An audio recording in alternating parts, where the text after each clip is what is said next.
اعوذ باللہ من الشیطان الرجیم بسم اللہ الرحمن الرحیم فلما رآہ مستقرا عنده قال هذا من فضل ربی صدق اللہ العظیم۔ سامعین و ناظرین السلام علیکم ورحمۃ اللہ وبرکاتہ۔ قصص الانبیاء سے آج ہم آپ کے سامنے حضرت آصف بن برخیہ جو کہ حضرت سلیمان علیہ السلام کے صحابی ہیں، آپ کے معتقد ہیں، آپ کے امتی ہیں، ان کا ملکہ بلقیس کا تخت لانے کا واقعہ قرآن اور حدیث کی صورت میں پیش کرنے کی سعادت حاصل کر رہے ہیں، اور یقیناً ضیاء القرآن پبلیکیشن کی شائع کردہ قصص الانبیاء میں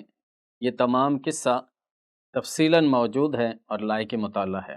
حضرت سلیمان علیہ السلام جن کے پاس اللہ تعالیٰ نے علم کے خزانے عطا فرمائے، بادشاہت عطا فرمائی، اور آپ کا ہواؤں کے اوپر اڑنا اور ہواؤں کا آپ کے لیے مسخر ہونا، پہاڑوں کا آپ کے لیے مسخر ہونا، یہ سب قرآن و حدیث میں مذکور ہے۔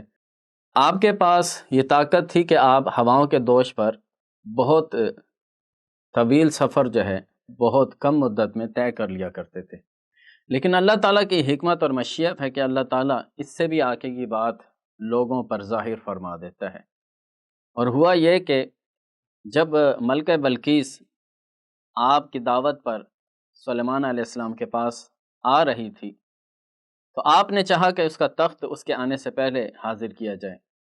حالانکہ جنہوں نے یہ کہا تھا کہ ہم اس کا تخت آپ کی اس مجلس کے برخاست ہونے سے پہلے لا سکتے ہیں، لیکن آصف بن برخیہ جن کے پاس کتاب کا علم تھا، جن کے پاس ایک خاص علم تھا، اور وہ علم بھی حضرت سلیمان علیہ السلام کی شاگردی میں رہتے ہوئے اور آپ کے فیضان اور برکت سے ہی ان کو حاصل ہوا تھا۔ تو یہاں کچھ لوگ اعتراض کرتے ہیں کہ کیا حضرت سلیمان علیہ السلام آصف بن برخیہ کے محتاج تھے جو ان کو کہا کہ تم تخت لا دو؟ نہ، ایسی بات نہیں ہوتی۔ استاد اگر شاگرد سے کوئی سوال کا جواب پوچھتا ہے تو اس کا یہ مطلب نہیں کہ استاد کو ہی نہیں آتا، بلکہ وہ تو اپنی شان اور طاقت دکھانا چاہتا ہے کہ وہ مصور کیسا ہوگا جس کی یہ تصویر ہے۔ یعنی جب اللہ تعالیٰ انبیاء کو طاقتیں اور معجزات عطا فرماتا ہے تو اللہ تعالیٰ اپنی شان دکھانا چاہتا ہے کہ دیکھو ہماری کتنی شانیں اور طاقتیں ہیں۔ اور جب کسی ولی سے کوئی کرامت صادر ہوتی ہے تو یہاں ولی کی کرامت سے نبی کی شان ظاہر ہوتی ہے کہ اللہ تعالیٰ نے اس نبی کو کتنا معجزہ اور شانیں اور شوکتیں عطا فرمائی ہیں کہ جس کا شاگرد، جس کا جو ہے تابعی اتنی طاقتیں اور شانیں رکھنے والا ہے، تو اس استاد کا یعنی اس پیغمبر اور نبی اور رسول کی کیا شان ہوگی۔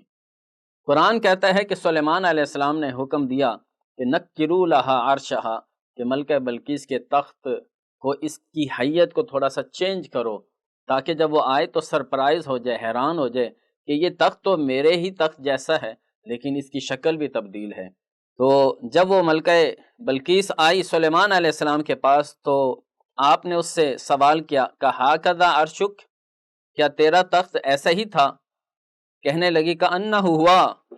تو ملکہ بلقیس کہنے لگی نہیں بلکہ مجھے تو لگ رہا یہ وہی ہے۔ وَأُوتِينَا الْعِلْمَ مِنْ قَبْلِهَا، ہمیں اس کے بارے میں پہلے ہی بتا دیا گیا تھا، ہمیں اس کے بارے میں پہلے ہی علم ہو گیا تھا کہ آپ بڑی شانوں والے ہیں، بڑی طاقت والے ہیں، اللہ تعالیٰ نے آپ پر بڑا کرم فرمایا ہے۔ ہمیں اس چیز کا پہلے ہی اندازہ تھا کہ ہمیں اس طرح کا کوئی نہ کوئی معجزہ اور کرامت ضرور دیکھنے کو ملے گی۔ تو معلوم ہوا جو اہل ایمان ہوتے ہیں ان کو ولیوں کی کرامت پر بھی یقین ہوتا ہے، ان کو اللہ کے نبیوں کی معجزات کا بھی علم دیا گیا ہوتا ہے، اور اللہ کی شانوں اور قدرتوں کو بھی جانتے ہیں۔ بس اس قصے سے یہی مراد ہے کہ اللہ تعالیٰ نے جو شانیں اپنی جناب سے اپنے بندوں کو عطا کر رکھی ہیں ان پر بھی ہمارا یقین اور ایمان ہونا چاہیے، اور اسی سے اشرف المخلوقات یعنی حضرت انسان کی شان کا بھی اندازہ لگا لینا چاہیے۔ اللہ تعالیٰ ہمیں بھی اپنی قدر و قیمت کو سمجھنے کی توفیق عطا فرمائے، اور اللہ تعالیٰ ہمیں بھی بندگی والی زندگی عطا فرمائے۔ وما توفیقی الا باللہ، والسلام علیکم ورحمۃ اللہ وبرکاتہ۔